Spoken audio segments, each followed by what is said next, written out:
Universitas Unisbank Semarang aktif sejak tahun 1968 dengan program studi terakreditasi, pengajar yang handal dan tersertifikasi, serta fasilitas yang memadai guna membentuk lulusan yang kompetitif di dunia kerja.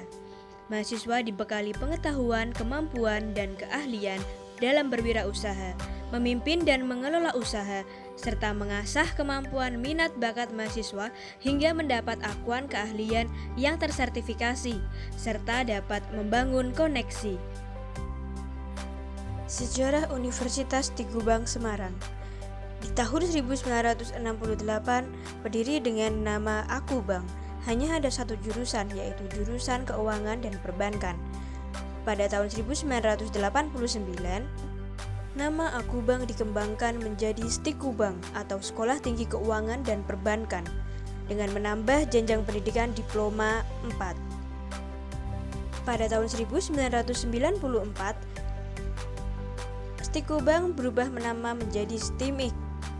Sampai dengan tahun akademik 2000-2001 menyelenggarakan program studi D1 Manajemen Informatika, D3 Manajemen Informatika, D3 Komputerisasi Akuntansi, D3 Teknik Komputer, S1 Manajemen Informatika, S1 Teknik Informatika. Pada tahun 2001, secara resmi telah berubah nama menjadi Universitas Teguh Bank Semarang atau Unisbank dengan mengelola 5 fakultas dan 13 program studi. Visi Unisbank adalah pada tahun 2035 menjadi perguruan tinggi yang bereputasi internasional berbasis teknologi dan berjiwa kewirausahaan.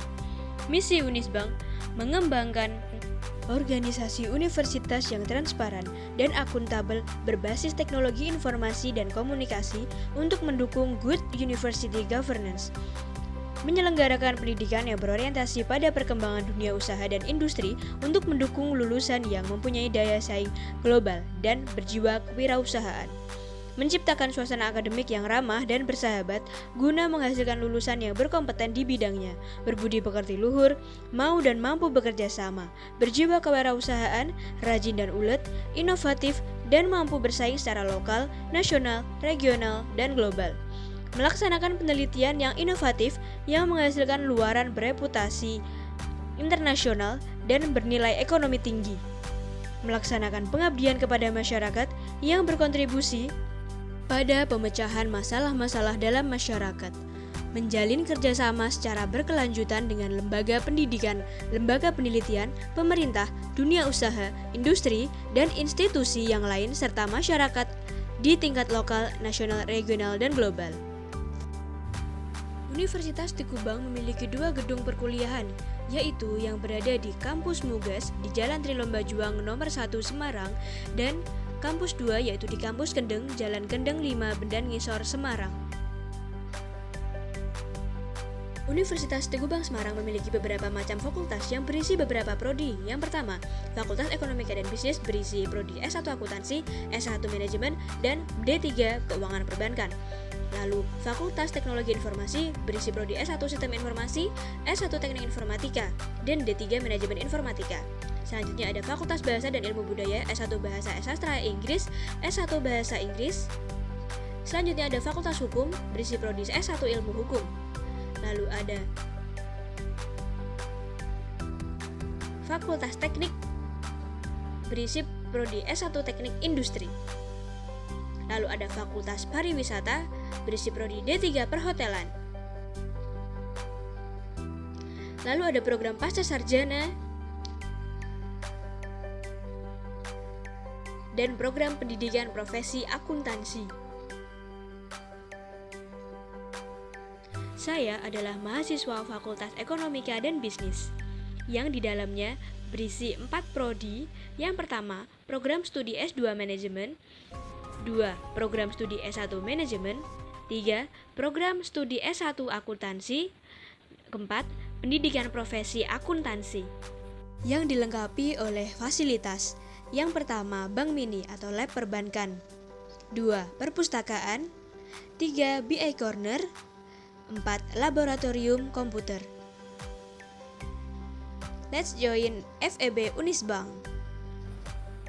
Halo, perkenalkan, nama saya Widya Sari Khairunisa dengan nomor NIM 200552-2014. Saya mahasiswa dari Prodi Akuntansi Fakultas Ekonomi dan Bisnis Universitas Tikubang, Semarang. Di sini saya akan menjelaskan tentang pengaruh situasi yang mengakibatkan penyimpangan dari laporan standar. Audit berasal dari bahasa Latin yaitu audiere yang diartikan sebagai mendengar. Dapat juga diartikan sebagai pemeriksaan. Audit adalah pemeriksaan pembukuan yang meliputi pemeriksaan fisik yang mana bertujuan untuk memastikan suatu departemen dalam organisasi atau perusahaan tersebut telah mengikuti sistem pencatatan yang terdokumentasi. Audit juga dapat diartikan sebagai pengumpulan barang bukti dalam artian untuk menghasilkan sebuah laporan audit yang nantinya dipergunakan untuk beberapa kepentingan pengaudit. Laporan yang baik dan bagus adalah laporan yang telah diaudit. Audit dilakukan dengan standar audit yang ada. Proses audit harus dikerjakan oleh orang yang kompeten dan juga harus independen. Orang yang melakukan audit disebut auditor. Selanjutnya, tahapan audit. Langkah awal dalam melakukan audit yaitu membuat sebuah perencanaan. Dalam tahap ini, strategi awal untuk mengaudit ditentukan, baik soal pelaksanaan maupun prosedurnya. Langkah selanjutnya yaitu menentukan auditor, apakah orang internal atau orang eksternal. Hal itu sepenuhnya ditentukan oleh pihak yang akan melakukan audit. Kemudian setelah auditor ditentukan, selanjutnya masuk ke tahap proses audit. Pada tahap ini, auditor akan mengumpulkan semua informasi atau bukti atau pencatatan, lalu dilakukan pemeriksaan dan dituangkan dalam bentuk laporan yang disebut dengan laporan audit. Setelah itu, pada tahap terakhir akan dilakukan analisa terhadap laporan tersebut atau disebut juga dengan analisa hasil sebelum laporan audit diserahkan. Selanjutnya adalah jenis-jenis audit. Secara garis besar, audit diklasifikasikan menjadi dua, yaitu audit umum dan audit khusus. Audit umum merupakan pengertian audit pada dasarnya, yaitu evaluasi atau pemeriksaan oleh auditor yang dilakukan berdasarkan standar audit. Sedangkan untuk audit khusus, yaitu audit yang dilakukan secara terbatas. Lebih rinci, jenis-jenis audit akan saya jelaskan sebagai berikut. Yang pertama, audit operasional atau operational audit. Dapat diartikan bahwa pelaksanaan audit berfokus pada pemeriksaan efisiensi dari efektivitas operasional sebuah perusahaan. Semua bukti yang telah dikumpulkan dari operasional perusahaan akan dibandingkan dengan kebijakan atau standar yang telah ditetapkan oleh perusahaan itu sendiri. Dari audit yang dilakukan akan menghasilkan sebuah rekomendasi yang akan disampaikan kepada perusahaan terkait. Audit operasional bertujuan untuk memperoleh dan mengevaluasi bukti secara objektif mengenai kegiatan dan kejadian ekonomi, menentukan tingkat kesesuaian antara realitas dan kriteria yang distandarkan, serta mengukur kinerja operasional yang berkaitan dengan efisiensi dan efektivitas. Selanjutnya, audit ketaatan atau compliance audit.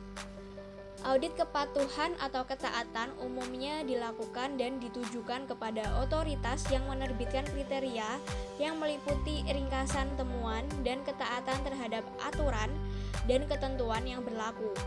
Dalam prosesnya, audit ketaatan ini pelaksanaannya ditujukan untuk melihat tingkat kepatuhan atau ketaatan orang yang melakukan audit atau auditor terhadap regulasi atau peraturan atau ketentuan yang berlaku, serta prosedur audit yang telah ditetapkan. Hasil dari audit ini harus dilaporkan kepada pihak perusahaan sebagai pihak utama yang terkait dengan tingkat kepatuhan perusahaan terhadap prosedur regulasi. Audit laporan keuangan. Audit laporan keuangan dalam pelaksanaannya berfokus dalam menentukan tingkat kewajaran dan tingkat kesesuaian antara standar akuntansi dengan laporan keuangan yang berlaku. Laporan keuangan ini tingkat kewajarannya ditentukan berdasarkan bukti-bukti yang dikumpulkan oleh auditor. Hasilnya terhadap tingkat kewajaran laporan keuangan tersebut dibuatkan dalam bentuk laporan audit yang berisi tentang opini audit dari auditor. Audit ini dilakukan guna menghasilkan pendapat atau opini yang independen dari pihak ketiga terkait laporan keuangan yang akurat, lengkap, relevan, wajar dan sesuai dengan prinsip akuntansi dan ketentuan yang berlaku. Langkah-langkah untuk melakukan audit laporan keuangan ini tak jauh berbeda dengan audit pada umumnya, yaitu melakukan perencanaan awal atau merancang audit, melaksanakan audit, dan mengimplementasikannya dan membuat laporan. Selanjutnya, audit investigatif merupakan serangkaian kegiatan mengenali atau disebut juga dengan recognize, mengidentifikasi, dan menguji yang dilakukan secara detail terkait informasi dan fakta-fakta yang ada guna mengungkap peristiwa yang sebenarnya dalam hal pembuktian untuk mendukung proses hukum terkait dugaan penyimpangan yang berpotensi merugikan keuangan suatu entitas seperti perusahaan atau organisasi atau sebuah organisasi daerah bahkan negara. Selanjutnya, tujuan audit. Tujuan audit pada dasarnya bertujuan agar perusahaan yang melakukan audit tersebut dapat menjadi lebih baik ke depannya. Sebuah perusahaan melakukan audit untuk mengecek kelengkapan, ketepatan, eksistensi, penilaian, klasifikasi, ketetapan, pisah batas, dan atau pengungkapan dari perusahaannya. Audit yang dilakukan juga untuk menilai kewajaran atau kelayakan penyajian laporan keuangan yang dibuat oleh perusahaan. Kelayakan dan kewajaran tersebut mengacu pada prinsip akuntansi yang berterima umum, dan selanjutnya atas penilaian tersebut akan tercermin pada opini audit. Baik, selanjutnya saya akan menjelaskan tentang opini audit. Yang pertama ada opini wajar tanpa pengecualian, yaitu pendapat yang diberikan auditor tanpa suatu keberatan apapun atas ikhtisar keuangan yang disajikan oleh pihak manajemen. Opini ini digunakan apabila terdapat keadaan berikut. Yang pertama, bukti audit yang dibutuhkan telah terkumpul secara mencukupi dan auditor telah dapat memastikan kerja lapangan yang telah ditaati. Kedua, telah mengikuti standar umum yang telah disepakati. Ketiga, laporan keuangan yang diaudit disajikan sesuai dengan prinsip akuntansi yang umum berlaku dan ditetapkan secara konsisten pada laporan-laporan sebelumnya.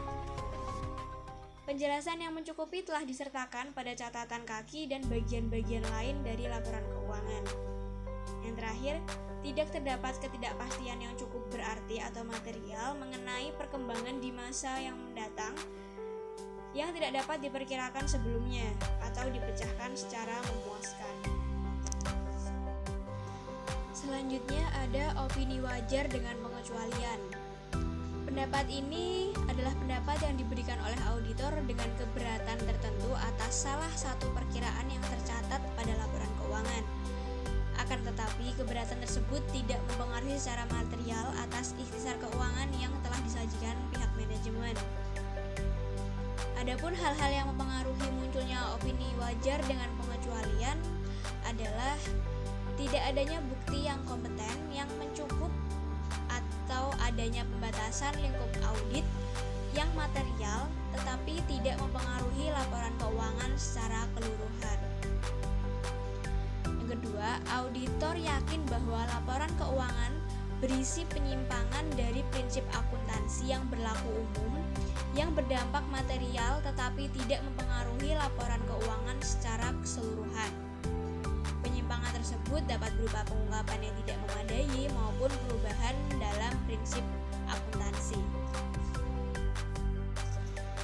Selanjutnya, opini penolakan, yaitu penolakan memberikan pendapat atas ikhtisar keuangan yang disajikan pihak manajemen yang disebabkan oleh adanya pembatasan luasnya pemeriksaan atau adanya ketidakpastian mengenai jumlah suatu perkiraan tertentu. Selanjutnya ada opini tidak wajar, yaitu pendapat yang diberikan oleh auditor yang menyatakan tidak setuju atas ikhtisar keuangan yang disajikan oleh pihak manajemen. Dikarenakan auditor merasa benar-benar yakin bahwa ikhtisar keuangan tersebut benar-benar tidak layak. Yang terakhir ada opini tidak menyatakan pendapat. Di sini auditor tidak akan melakukan penyimpulan terhadap pengaruh penyajian kesalahan material yang tidak terdeteksi pada laporan keuangan. Jikalau ada, tentu bersifat preventif dan material. Ketika ruang lingkup audit terbatas, seorang auditor tentu tidak akan melakukan pemeriksaan berdasarkan standar audit yang sudah ditetapkan. Maka terjadilah opini yang tidak menyatakan pendapat tersebut. Selanjutnya saya akan membahas tentang laporan audit. Apa itu laporan audit? Laporan audit adalah laporan yang berisi opini audit yang dikeluarkan oleh auditor independensi setelah melakukan pemeriksaan atas laporan keuangan klien dan laporan terkait, serta menyatakan pendapat mengenai kelayakan laporan keuangan perusahaan yang sudah sesuai dengan prinsip-prinsip akuntansi yang berlaku secara umum. Penyusunan laporan audit harus berdasarkan 4 standar pelaporan yang ada di dalam Standar Profesional Akuntan Publik atau SPAP. Standar laporan audit. Yang pertama, laporan audit harus membuat laporan keuangan yang sesuai dengan prinsip akuntansi yang berlaku secara umum. Yang kedua, laporan audit harus menunjukkan jika ada ketidakkonsistenan penerapan prinsip akuntansi dalam penyusunan laporan keuangan periode terkini dibandingkan dengan periode sebelumnya. Yang ketiga, pengungkapan informatif dalam laporan keuangan harus memadai, kecuali jika dinyatakan lain dalam laporan audit. Yang keempat, laporan audit harus memuat pernyataan pendapat mengenai laporan keuangan secara keseluruhan atau suatu asersi bahwa terdapat pernyataan yang tidak dapat diberikan. Jika pendapat secara keseluruhan tidak dapat diberikan, maka alasannya harus dinyatakan. Selanjutnya, fungsi laporan audit. Yang pertama, mengkomunikasikan hasil audit kepada pejabat pemerintah yang berwenang berdasarkan peraturan perundang-undangan yang berlaku. Yang kedua, membuat hasil audit agar terhindar dari kesalahpahaman. Yang ketiga, membuat hasil audit sebagai bahan untuk perbaikan institusi terkait. Yang keempat, memudahkan tindak lanjut untuk menentukan jika ada tindakan perbaikan yang perlu dilakukan terhadap perusahaan. Selanjutnya saya akan menjelaskan tentang batasan lingkup auditor, yaitu pembatasan penerapan suatu laporan auditor yang mungkin timbul dari ketidakmampuan untuk memperoleh bukti yang cukup dan tepat tentang komponen dalam laporan keuangan. Ketika semua prosedur audit yang dianggap perlu, baik oleh keadaan, perikatan, atau keterbatasan klien, ruang lingkup audit dibatasi. Standar audit menyarankan bahwa ketika pembatasan yang diberlakukan oleh klien secara signifikan membatasi ruang lingkup perikatan, auditor harus mempertimbangkan untuk tidak memberikan pendapat. Beberapa batasan ruang lingkup muncul karena alasan yang berada di luar kendali klien, seperti kebakaran atau banjir. Prosedur alternatif dapat mengatasi risiko opini wajar dengan pengecualian atau opini tidak menyatakan pendapat. Prosedur sederhana untuk memberikan bukti yang cukup akan diberlakukan bagi auditor untuk memenuhi aturan audit. Di dalam praktiknya, auditor akan menemui beberapa kesulitan dalam memperoleh bukti audit. Salah satunya bisa diakibatkan oleh pembatasan ruang lingkup audit. Pembatasan ini bisa terjadi dari dua faktor. Yang pertama, pembatasan yang disebabkan oleh klien. Pembatasan ini dilakukan oleh klien karena klien ingin menutupi sesuatu yang akan diperiksa oleh auditor, sehingga auditor tidak mendapatkan izin dari klien untuk memeriksa atau memperoleh bukti audit. Contohnya adalah saat auditor tidak diperkenankan untuk melakukan konfirmasi hutang piutang ke pihak eksternal dan tidak diperbolehkan juga untuk mengecek aset tertentu yang dimiliki oleh klien. Yang kedua, pembatasan yang disebabkan oleh keadaan di luar kekuasaan auditor atau klien. Pembatasan ruang lingkup audit ini disebabkan dari faktor eksternal yang di luar kendali manajemen klien. Misalnya, auditor tidak dapat melakukan pemeriksaan fisik karena lokasi yang sulit dijangkau akibat adanya bencana seperti longsor, banjir. Selain itu, adanya piutang ke pihak lain ini juga sudah tidak beroperasi atau bangkrut, sehingga tidak dapat mengirimkan konfirmasi. Adanya pembatasan terhadap ruang lingkup audit tentunya dapat mempengaruhi laporan auditor independen atau opini auditor. Dampak apabila auditor tidak memperoleh bukti audit yang cukup dan tepat yaitu 1. Jika disimpulkan dampak salah saji yang terdeteksi bersifat material namun tidak pervasif, maka opini yang harus dikeluarkan adalah wajar dengan pengecualian. Maka auditor harus 1. Menunjukkan pembatasan ruang lingkup, 2. Memberikan alasan substantif untuk pembatasan tersebut, 3. Menyatakan pendapat wajar dengan pengecualian. Yang kedua, jika dampak kesalahan saji tidak terdeteksi atau dapat dideteksi material dan pervasif, maka yang dilakukan adalah 1. Mundur dari perikatan jika diperkenankan atau dimungkinkan menurut peraturan. 2. Jika tidak diperkenankan mundur dari perikatan, maka auditor tidak boleh menyatakan pendapat terhadap laporan keuangan tersebut. Berikut adalah skema batasan laporan audit. Yang pertama ada ruang lingkup audit yang mungkin dibatasi oleh manajemen yang sudah saya jelaskan tadi. Dalam standar audit, auditor harus memiliki hak penuh untuk mengakses segala jenis informasi yang dapat membantu mereka memperoleh bukti audit untuk menyatakan pendapatnya. Namun, dalam praktiknya, manajemen mungkin mencoba sebaik mungkin untuk mencegah auditor memperoleh beberapa informasi sensitif. Ini mungkin manajemen tidak sepenuhnya mempercayai etika auditor terkait dengan kerahasiaan atau manajemen sendiri memiliki masalah integritas. Masalah-masalah ini mungkin menghalangi auditor untuk memberikan opini audit dengan kualitas terbaik yang seharusnya. Yang kedua, waktu juga menjadi kendala bagi auditor.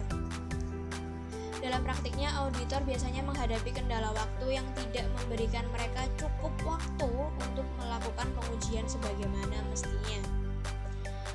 Selanjutnya ada independensi auditor. Kode etik ini mengharuskan auditor untuk tetap independen dari klien audit mereka. Hal ini untuk memastikan bahwa auditor tidak bias ketika melakukan pekerjaan dan juga ketika mengeluarkan opini audit. Selanjutnya, resiko yang mungkin tidak terdeteksi oleh auditor. Resiko inheren dan resiko penipuan. Standar audit mensyaratkan auditor memiliki perencanaan audit yang tepat serta penilaian resiko. Ini untuk memastikan bahwa kualitas audit terjaga dan resiko audit diidentifikasi dan diminimalkan. Namun hal tersebut tidak dapat auditor menghilangkan semua jenis resiko salah saji material dari laporan keuangan. Misalnya resiko inheren dan resiko penipuan tersebut. Selanjutnya, kualifikasi dan kompetensi auditor. Ini juga merupakan poin penting. Kita semua tahu bahwa menjalankan kantor accounting publik atau kantor akuntan publik, seseorang yang mewakili KAP harus memiliki kualifikasi CPA.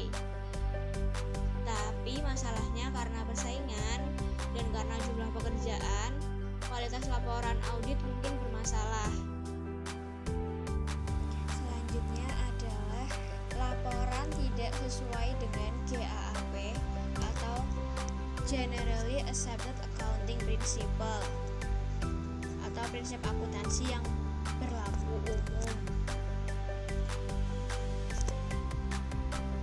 Apabila auditor mengetahui bahwa laporan keuangan dapat menyesatkan karena tidak disiapkan sesuai dengan GAAP dan klien tidak mampu atau tidak bersedia mengkoreksi salah saji tersebut, ia harus menerbitkan pendapat wajar dengan pengecualian atau pendapat tidak wajar, tergantung pada materialitas pos yang dipertanyakan.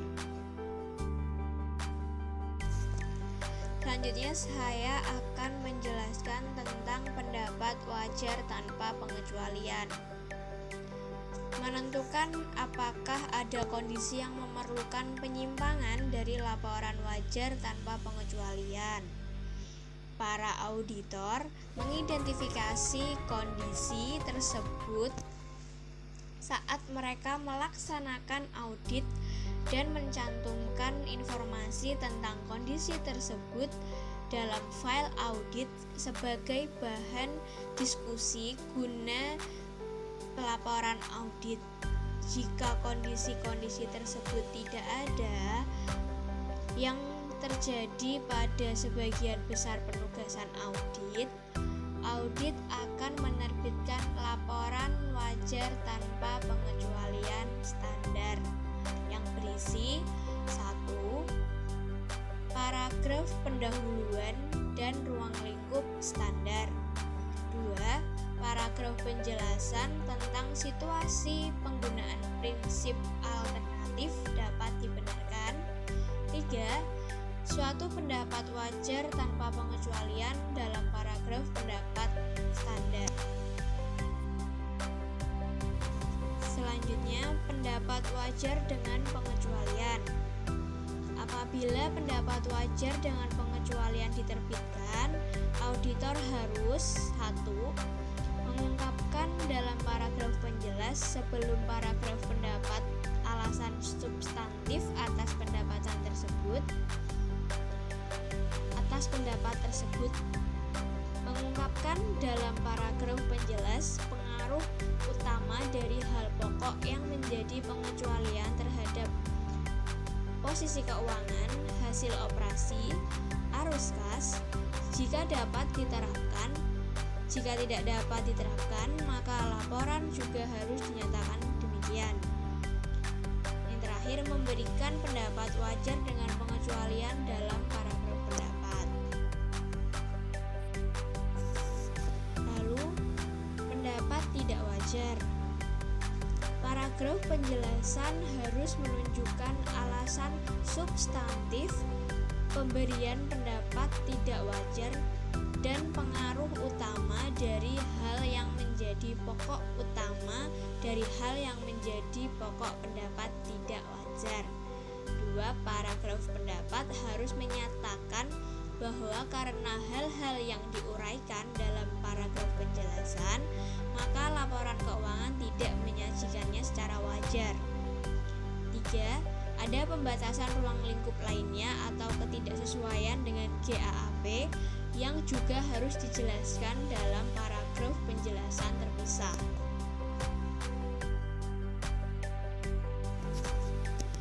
Selanjutnya, inkonsistensi dalam prinsip-prinsip akuntansi. Pengaruh perubahan prinsip-prinsip akuntansi terhadap laporan audit tergantung pada apakah perubahan itu telah dipertanggungjawabkan sesuai dengan GAAP. Suatu prinsip dilakukan sesuai dengan GAAP apabila satu prinsip baru itu merupakan prinsip akuntansi yang berlaku umum. Dua, perubahan itu dipertanggungjawabkan dengan tepat dan diungkapkan dalam laporan keuangan. Tiga, manajemen dapat memberi alasan bahwa prinsip yang baru lebih baik. Apabila perubahan dilakukan sesuai dengan GAAP, maka auditor harus menyatakan pendapat wajar tanpa pengecualian. Dan apabila perubahan dilakukan tidak sesuai dengan GAAP, maka auditor harus menyatakan pendapat wajar dengan pengecualian atau pendapat tidak wajar atas laporan keuangan dan menjelaskannya pada perubahan dalam paragraf tambahan. Selanjutnya, saya akan membahas tentang pengungkapan yang tidak memadai. Jika laporan keuangan dan catatan yang menyertai tidak dapat mengungkapkan informasi seperti yang dikehendaki oleh prinsip-prinsip akuntansi yang berlaku umum di Indonesia, maka laporan tersebut tidak menyajikan secara wajar. Dalam kasus demikian, auditor harus menyatakan pendapat wajar dengan pengecualian atau pendapat tidak wajar karena tidak sesuai dengan prinsip-prinsip akuntansi yang berlaku umum. Contoh, jika perusahaan mengeluarkan laporan keuangan yang bertujuan menyajikan posisi laporan keuangan dan hasil operasi tapi meniadakan laporan arus kas, maka auditor lazimnya akan menyimpulkan bahwa peniadaan itu memerlukan pendapat dengan pengecualian. Informasi tersebut harus diberikan dalam paragraf penjelasan pada laporan auditor. Namun ada dua penghilangan yang diperbolehkan diakui. Yang pertama, laporan arus kas apabila laporan itu ditiadakan oleh klien. Dua, informasi segmen yang dihilangkan. Dengan syarat, auditor harus menunjukkan data yang dihilangkan dalam paragraf penjelasan dan menyatakan pendapat wajar dengan pengecualian atau pendapat tidak wajar atas laporan keuangan. Selanjutnya, keraguan yang substansial kelangsungan usaha. Opini audit modifikasi atau disebut going concern merupakan opini audit yang diberikan atas pertimbangan auditor mengenai besarnya dampak terkait kelangsungan usaha yang tercantum dalam laporan audit yang dimodifikasi atau disebut dengan substantial doubt about going concern. Going concern merupakan asumsi yang mewajibkan entitas ekonomi memiliki kemampuan operasional dan finansial dalam mempertahankan kelangsungan usahanya. Auditor bertanggung jawab untuk mengevaluasi apakah terdapat keraguan substansial tentang kemampuan perusahaan dalam mempertahankan kelangsungan bisnisnya untuk jangka waktu yang wajar. Opini audit going concern merupakan audit modifikasi yang menurut pertimbangan auditor terdapat ketidakmampuan atau ketidakpastian yang signifikan terhadap kelangsungan suatu perusahaan dalam menjalankan operasinya.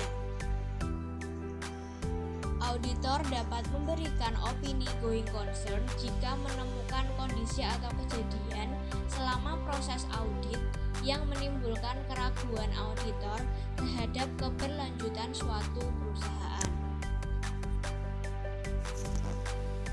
Selanjutnya, indikator dari opini audit going concern. Sebenarnya tidak ada prosedur khusus yang harus diikuti oleh auditor dalam mengeluarkan opini ini. Sebaliknya, informasi ini diperoleh dari jumlah total semua prosedur audit lain yang dilakukan. Indikator potensi masalah kelangsungan usaha adalah berasal dari beberapa poin di bawah ini. Yang pertama, tren negatif bisa berupa penurunan penjualan, kenaikan biaya, kerugian berulang, rasio keuangan yang merugikan, dan lain sebagainya. 2. Para karyawan kehilangan manajer kunci atau karyawan yang terampil, serta berbagai jenis kesulitan tenaga kerja seperti pemogokan. Yang ketiga, sistem pencatatan akuntansi yang tidak memadai. Selanjutnya ada hukum, proses hukum terhadap perusahaan yang mungkin termasuk kewajiban dan hukuman yang tertunda terkait dengan pelanggaran hukum lingkungan atau lainnya. Selanjutnya ada hak milik intelektual, hilang atau kadaluarsa lisensi atau paten kunci. Selanjutnya ada struktur bisnis. Perusahaan telah kehilangan dan tidak dapat mengganti pelanggan utama atau pemasok utamanya. Terakhir, pembiayaan. Perusahaan telah gagal membayar pinjaman atau tidak dapat menemukan pembiayaan baru. Auditor memiliki kewajiban untuk meninjau kemampuan perusahaan untuk melanjutkan kelangsungan hidupnya. Jika penilaiannya menunjukkan adanya keraguan substansial mengenai kemampuan perusahaan untuk melanjutkan di masa depan yang didefinisikan sebagai tahun berikutnya, kualifikasi kelangsungan usaha harus disertakan dalam pendapatnya atas laporan keuangan perusahaan. Pernyataan ini biasanya disajikan dalam paragraf penjelasan terpisah yang mengikuti paragraf opini auditor. Apabila situasi kemampuan perusahaan untuk melanjutkan usaha diungkapkan secara memadai dalam CLK atau catatan atas laporan keuangan, maka auditor harus 1. Menyatakan pendapat wajar tanpa pengecualian, 2. Menambah paragraf penjelasan, 3. Dilarang memuat penolakan memberikan pendapat.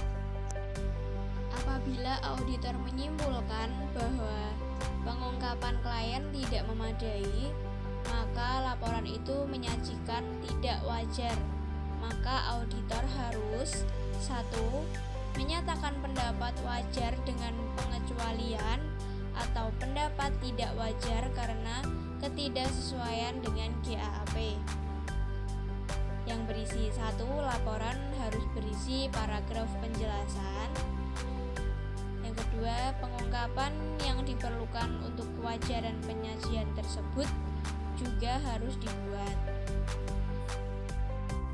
Selanjutnya, saya akan menjelaskan tentang pendapat yang sebagian didasarkan atas laporan dari auditor lain. Apabila klien memiliki 1 atau lebih anak perusahaan atau divisi atau cabang, maka klien perlu menugaskan lebih dari satu akuntan untuk berpartisipasi dalam audit. Apabila 2 atau lebih akuntan terlibat dalam audit, maka salah satu akuntan harus mau menjadi auditor utama. Keputusan ini berdasarkan faktor 1. Jumlah relatif, 2. Signifikansi pekerjaan yang dilakukan, 3. Luas pengetahuan perusahaan atas keseluruhan laporan. Auditor utama bertanggung jawab atas pekerjaan auditor lain sejauh hal itu berkaitan dengan laporan klien keseluruhan. Jika auditor utama menerima tanggung jawab ini, maka tidak ada referensi yang harus dibuat dalam laporan audit atas pemeriksaan auditor lain. Akan tetapi, jika auditor utama tidak menerima, maka harus membuat referensi dilakukan ke auditor lain dalam laporan auditor. Tujuannya untuk menunjukkan pembagian tanggung jawab di antara kedua atau lebih auditor, baik atas audit maupun pernyataan pendapat atas laporan keuangan. Selanjutnya, apabila keputusan untuk tidak membuat referensi dilakukan jika auditor utama memperoleh kepuasan mengenai independensi dan reputasi profesional dari auditor lain, serta ruang lingkup dan mutu pemeriksaan auditor lain, serta bagian dari laporan keuangan yang telah diaudit oleh auditor lain tidak material terhadap laporan keuangan secara keseluruhan, maka referensi auditor lain tidak dilakukan. Auditor utama mengambil keputusan ini apabila 1. Auditor lain adalah kantor asosiasi atau koresponden yang pekerjaannya telah diketahui dengan baik oleh auditor utama. 2. Pekerjaan tersebut dilaksanakan di bawah bimbingan dan kendali auditor utama. Auditor utama mereview program audit dan kertas kerja auditor lain. Sebagai catatan, suatu laporan audit standar akan dikeluarkan yang menyebutkan bahwa auditor lain dalam kasus tersebut adalah tidak tepat karena auditor utama memikul tanggung jawab penuh atas audit dan pendapat yang diberikan. Lalu, jika keputusan untuk membuat referensi dilakukan jika auditor utama tidak memperoleh kepuasan mengenai independensi dan reputasi profesional dari auditor lain, serta ruang lingkup dan mutu pemeriksaan auditor lain, serta bagian dari laporan keuangan yang telah diaudit oleh auditor lain bersifat material terhadap laporan keuangan secara keseluruhan, maka referensi ke auditor lain dilakukan. Auditor utama wajib untuk 1. Mengajukan pertanyaan mengenai reputasi profesional auditor lain. 2. Memperoleh representasi dari auditor lain bahwa ia independen terhadap klien. 3. Memastikan pemahaman auditor tersebut dengan prinsip-prinsip akuntansi.